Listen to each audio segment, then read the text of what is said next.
When you have very little on hand, everything counts. In case you're a young viewer, let me stress the importance of VHS home video cassettes to someone in the 1980s and 90s. These days, many people have Netflix, they have Amazon Prime, they have instant access to many TV shows and movies, as well as those incredibly popular video games that everyone plays for hours upon hours. Back in the 1990s, we didn't have any of that. We had the option of going outside and socializing. We had pretty basic television, nowhere near as successful and popular as TV services in this day and age. And we had relatively expensive gaming systems, most notably Nintendo and Sega, as well as pretty limited PC gaming. Yeah, Sonic 2 and Timon and Pumbaa's Jungle games are great, but they can't hold you for that long. This is where videotapes come in.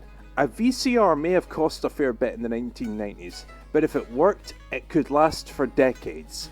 And a video cassette was relatively cheap in those days, certainly cheaper than a video game or satellite TV service like On Digital. As much as I loved Cartoon Network, that shit was pricey.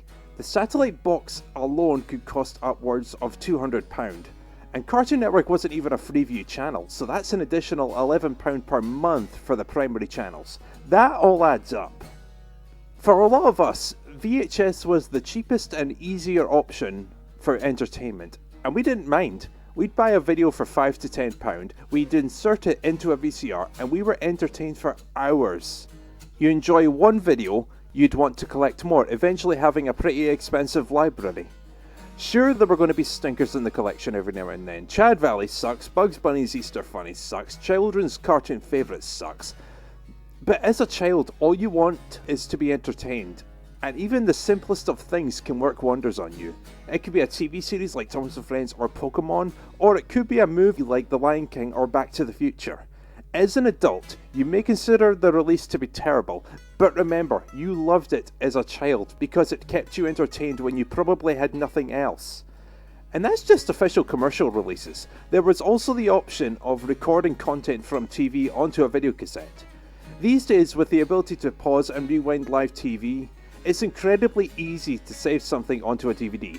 But back then, you had two options. Set a timer on the VCR, which believe me was not worth the hassle, or do it cold and live, knowing you only have one shot at it. If you're lucky and you time it perfectly, you have something recorded from television to add to the collection, allowing you to rewatch at your leisure. Otherwise, you have Tom and Jerry the movie without the beginning. Video cassettes and VCRs may be a dead technology. They've certainly been outclassed by DVDs and Blu-ray. But as long as I have a working VCR, I'll treasure my entire video collection until the day I die. These videos are my biggest link to my childhood and the ultimate source of nostalgia in my eyes. Some of them may not be fantastic releases or great recordings, but they all represent a happy time of my life, which is what Video Memories has all been about. Happy times and good stories.